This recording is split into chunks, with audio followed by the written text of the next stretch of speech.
저희가 간단하게 개각 포인트를 정리해봤습니다. 청문회 공포, 이 얘기는 뭐 청문회 통과하지 못할까봐 국회의원들 많이 장관으로 입각시켰다는 것이고, 차남은 누구죠?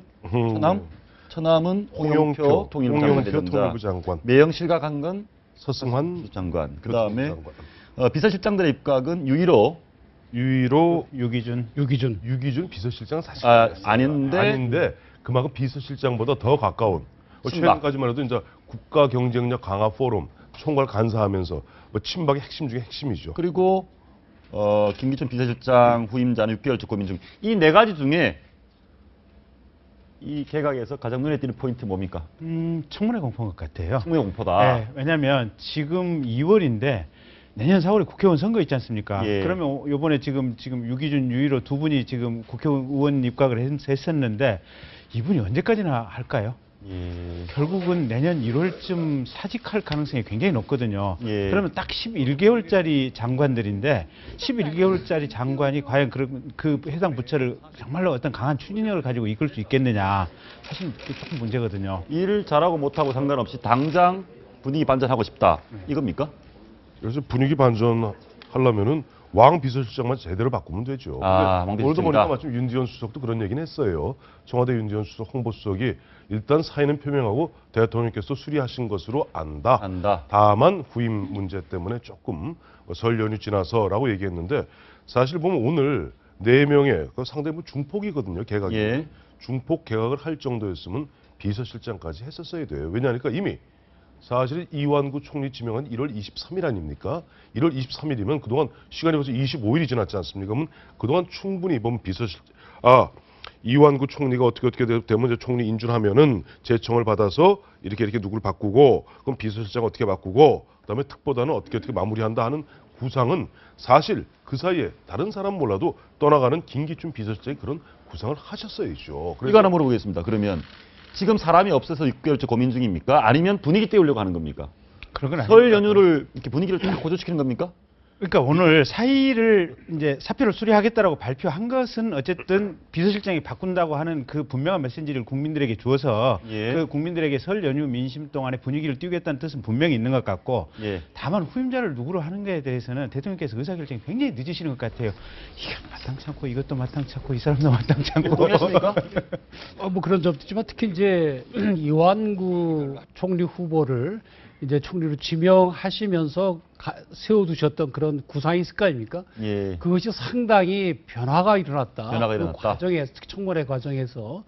그래서 대통령께서도 원래 계획했던 그 구상대로 할 수 있는 것이 아니고 새로운 상황을 다시 좀 시작을 해야 되기 때문에 시간이 걸리는 걸로 보이고요. 특히 이제 비서실장 같은 경우는 종전에 이제 김기춘 실장이 국정장악에 뛰어났다든지 대통령에 대한 충성심이 달랐다든지 그런 점이 이제 높이 평가됐다고 한다면 앞으로도 그런 기조를 계속 유지해 나갈지, 아니면 김기춘 비서실장도 또 소통의 문제가 항상 지적이 되어 왔었기 때문에 이제 국정 3년차를 맞이해서 이완구 총리와 보조를 맞춰서 소통과 직접 이제 내각이 중심이 되는 그런 쪽으로 나가야 될지 아마 예. 그 고민을 하고 계실 것으로 보입니다. 비서실장 얘기는 잠시 후에 해보고요. 이 부분 한번 물어보겠습니다. 그러니까 본인의 당대표 시절 비서실장 출신 유일호 의원, 또 사실상 비서실장 같은 친박의 실세, 핵심을 데려다 쓰는 것, 네 사람 데려다 쓰는 것, 박근혜 대통령 특징입니까? 아니면 대통령이 과한 겁니까? 당연한 겁니까?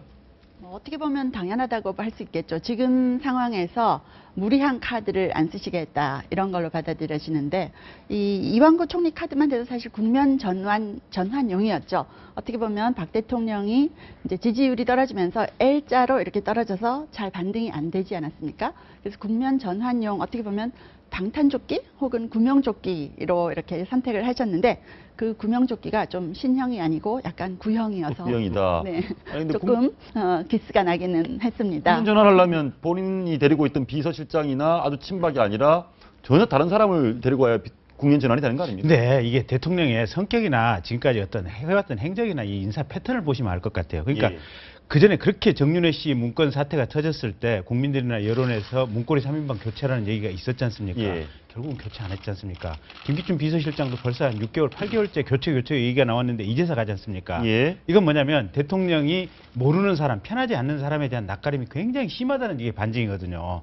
그러니까 황우려, 최경환, 이번에 이완구 지금 총리, 예. 그다음에 이번에 입각한 유기준, 유일호 전부 가깝고 그 전에 호흡을 맞춰봐서 굉장히 자기 마음이 편한 사람들을 앉혀놔야만 본인이 일을 할 수 있고 편하게 할 수 있다. 지금 뭐 어떤 이런 심리적 어떤 상황의 반응인 것 같아요, 보면. 거기에 대해서 아마 조금 반론이 있으실 것 같은데요. 몰래 정권 잡으면 자기 친한 사람 쓰는 거 아닙니까? 마음 맞는 사람? 그러니까 갑자기 하니까 제가 좀 머리 갑자기 골이 띵한 게 코드 인사의 원조는 노무현 대통령입니다. 이 사람들. 사실 어떻게 김대중 대통령이 굉장히 탕평 인사였습니다. 김대중 대통령이 DJ 대통령 처음에 됐을 때 물론 뭐 DJP 연합을 통해서 됐기 때문에 총리는 당연히 이제 김종필 자민련 총재가 총리를 맡았지만은 비서실장을 누굴 썼습니까? 대구경북에 그것도 구민정당 출신의 바로 김중건 비서실장을 씁니다. 그다음에 국정원장을 누굴 썼습니까? 바로 군 육사 16기 출신의 이종찬 씨는 민정당 원내 총무였던 실세 중의 실세였습니다.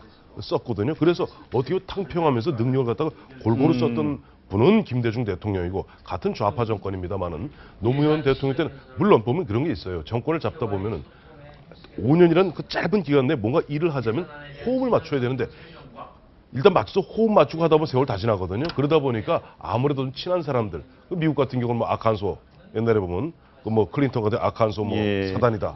그다음에 무슨 뭐 레이건 같은 경우는 캘리포니아 사단이다. 그다음에 심지어는 누구예요? 뭐 요즘은 그렇게 안 합니다만 케네디 같은 경우는 법무부 장관을 누구 앉혔습니까? 요즘은 못 합니다만 자기 동생인 로버트 케네디를 앉혔어요. 예. 그래서 어떤 나름대로 하버드, 그다음에 무슨 뭐죠 오바마 같은 경우는 시카고 사단 그런 식으로 짧은 기간 내에 능률을 고도로 하기 위해서는 평상시 호흡이 잘 맞는 사람 그런 것을 저는 그랬기 때문에 옛날 노무현 대통령이 코드 인사 한다 했을 때도 저는 그렇게 부정적이지 않았습니다. 왜? 네.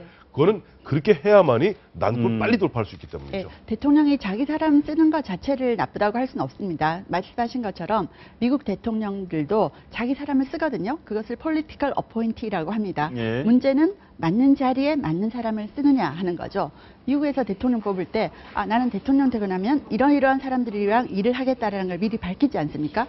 그럼 그 팀이 잘 뿌려져 있지 않은 사람을 어떻게 대통령으로 뽑느냐 이렇게 질문할 정도로 political appointee는 중요한데 지금 문제가 되고 있는 우리나라 상황을 보면 좀 잘 맞지 않는 자리에 그냥 자기 사람이라고 쓰기 때문에 이번 문제가 개각은 되는 뭐 거죠. 나름대로 전문성도 있는 걸로 보이고 예를 들어서 뭐 유기준 의원 같은 경우에 보면 해양법 전문가거든요. 예. 또 해운법 개정안도 많이 냈고 또 이번에 통일부 장관 된 분도 이제 원래 통일 관련 학자 출신이시고 뭐 그런 점에서 볼 때 전문성은 있고 이게 국면 전환용이라기보다는 오히려 친정 체제를 구축을 해서 이완구 국무총리를 지원을 하고 이제 집권 3년째 본격적으로 국정을 예. 가동을 시키겠다 뭐 이런 취지가 들어있는 것으로 보입니다. 정태훈 변호사님이 참 이 평화롭게 해석을 원래 평화주의자세요. 근데 재밌는 것이 지금 개각이 발표됐는데 그 네이버나 다음에 들어가서 검색어 1위가 뭔가 찾아보면요. 김기춘 실장이에요. 저도 아까 김기춘 실장 얘기를 했다. 저도 말씀드렸던 바와 같이 이번에 보면은